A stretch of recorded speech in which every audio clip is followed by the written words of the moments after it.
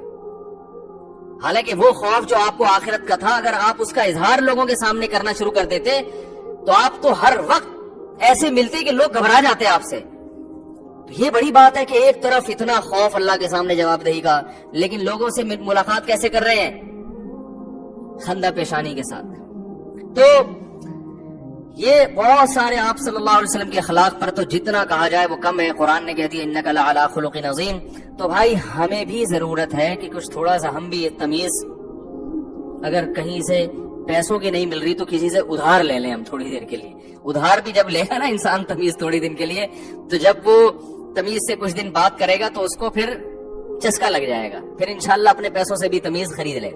تمیز ہی مارکیٹ میں کیا چل رہی